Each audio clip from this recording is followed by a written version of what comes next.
All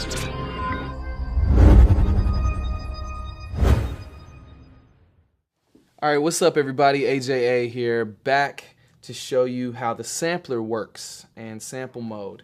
A lot of people like to sample old records and make beats out of them. There's been many classic hip-hop records and just dance records and records in general that have used samples from old wax.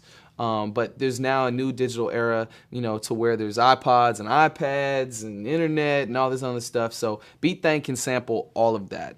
Basically, anything with an audio output you can record on Beatmaking, including microphones, turntables, and all the other stuff that I just mentioned. So what I'm going to do in this tutorial video is basically show you the basics on how to sample a sound and edit that sound in sample mode. So I just click the sample button here to get to that mode, and then on the main screen you'll see I click new, and then I've got a few things here: input gain, my bit depth so I can record 24-bit or 16-bit. I've got my input volume here on the back, which controls how loud it's going to be, and that's a hardware gain input with a built-in limiter to keep the sound from distorting and all that.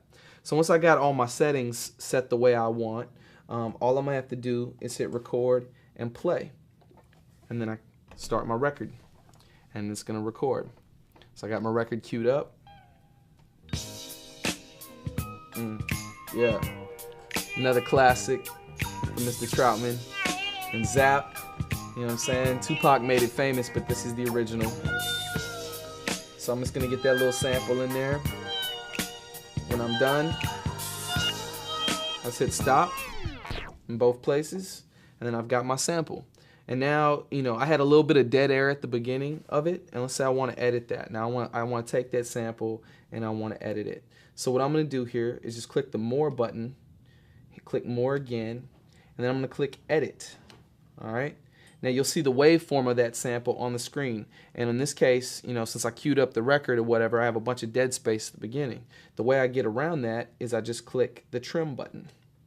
And I'll click trim, and then I can set the start point right here, just like this. All right. And I hit the play button to hear back what where I'm at, and I can click the end button here to end it wherever I want to end it. And then I just click more, and then if I don't want to make those edits, I click cancel. If I want to make those edits, I just click OK. And what it's going to do is it then throws away all that dead space, all that the space that I didn't use, and then I can save that sample. Let me just save it right now before I do anything else to it. And let's call this sample ZX, for example. And I'm just going to save it to my SD card. Okay. And then it's there. ZX sample. Alright. Now there's a few other things I can do. I can click the reverse button, and I can reverse that sample, play it backwards, or hit reverse again and it'll unreverse it. I can click more, and I can click normalize. And what normalize does is it takes basically the loudest sound in your sample and sets the peak to the 0 point and brings everything up along with it. So what it does is it puts your sample in a nice little box to where it almost sounds like a little bit like compression. Just basically, adds a nice volume level and overall compression to the sample. And then I can click the amplify button, and I can, either bring the sound volume up or the sound volume down for that particular sample. So if it was too low or whatever, normalize didn't quite get it, or normalize made it too loud or whatever, you can go back and edit the actual gain of that sample and save that sample like that. In this case, it's fine. You know what I'm saying? I got that. I can also use my time stretch, and time stretch basically I can speed it up or I can slow it down, but in this case I want to just use the regular sample. And then I've got more. I can pitch shift it, which I could basically change the pitch of the sample without changing the speed of the sample. So I can make the pitch lower, without you know, making the sample longer. I can make the pitch higher without speeding up the sample. And that's a, you know, that's a handy feature. And then I think probably one of the biggest features is auto chop. And what that does is it takes the sample and slices it up into little pieces to where then I can use it later for other things. So, you know, like building a drum kit out of it. So what I do now to do that is I just click the auto chop button here. It's going to ask me to save my sample again, all the little changes I made to it. So yes, I agree to that. And now, basically, I can set my sensitivity of the auto chop. I can set the frequency of the auto chop, you know, basically how many chops it's going to create. You know what I mean? And you just play with this until you get it, you know, sort of the way you want it. And you'll see the little red lines on the screen, and that indicates where the little chop points are going to happen. When I'm done and I've got it kind of set the way I want, I click OK, and I just name it. It's just called ZX Auto Chop. I'm going to save that to my SD card, right? Now dig this. Here's the cool part. So now I'm done editing that sample. You know, I can go back in here and do other things to it. But let's say now I want to, you know, where did that auto chop go? What did it do after it did that? Well, if I go here to my kit button, I can find that kit, and now watch this.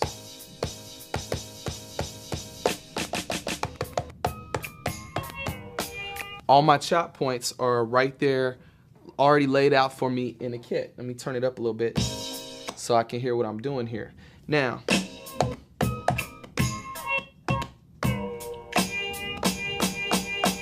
I've got all those pieces, and I can hit edit, and I can actually go in here and edit each individual slices that are already laid out for me on the pads. Like I can raise the volumes of some of them, and then I can also go in here, I can change the pitch of some of them, just like that. I can also go in here and tweak the, you know, the start and end points. So I could go and say, well, you know what, I don't want that little, I just want the snare.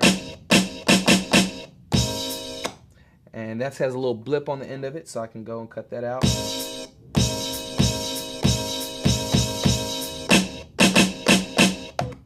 And I can edit all the little pieces individually.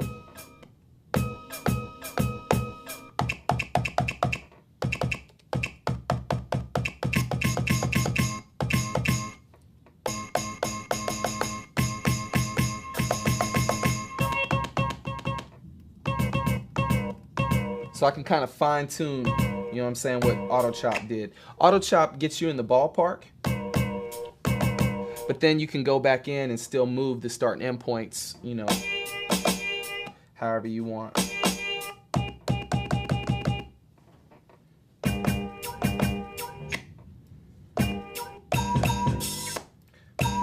So that's what I'm doing.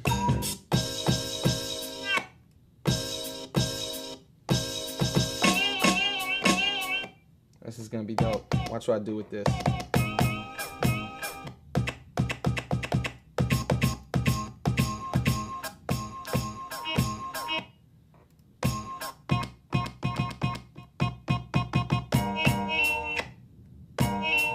Almost done.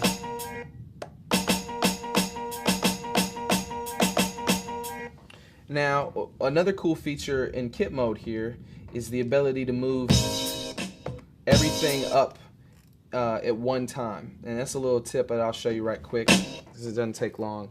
So basically, if I hold down the kit button and then move the volume, it brings all the volumes of everything up in that particular bank. I can do that again here, move it up.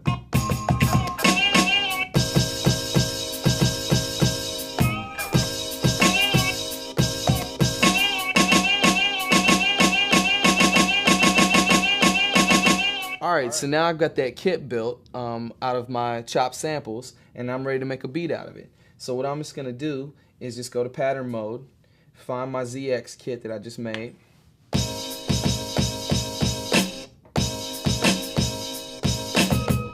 And then I can actually make you know, a beat out of it.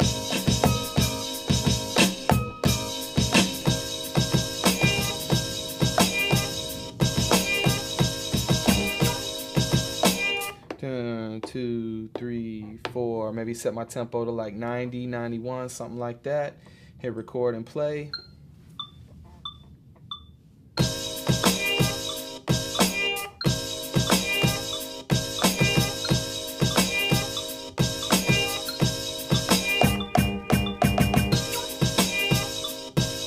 If I get a little bit off time, quantize will put me on.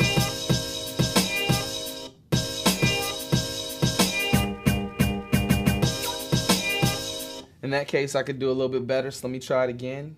So all I have to do is put it in replace mode or hit undo and just hit record and play again. Let's try to get a little bit more on beat.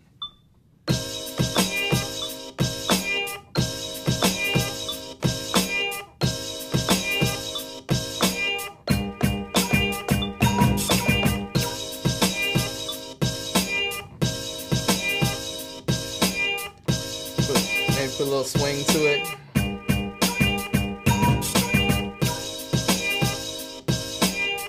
Had a note in there that I didn't really like, so let's hold down delete and take that note out.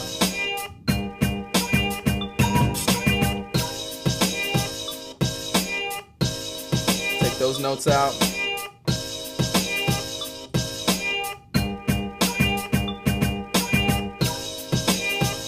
I can go to track 2 now, add something else.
Like that.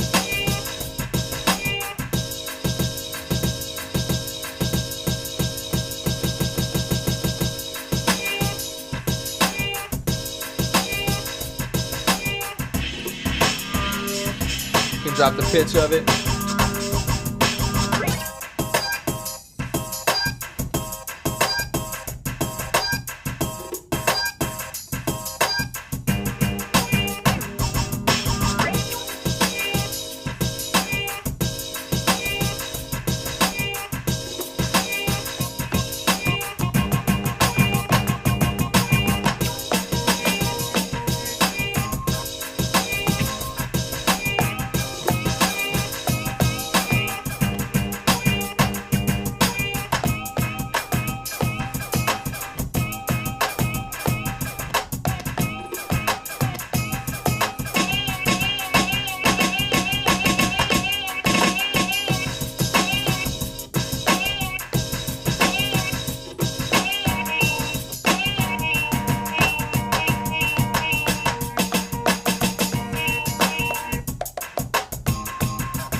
So just like that, you can take a sample, automatically chop it up, assign it to the pads, make a kit out of it, and make a beat out of it. Very easy, simple to do.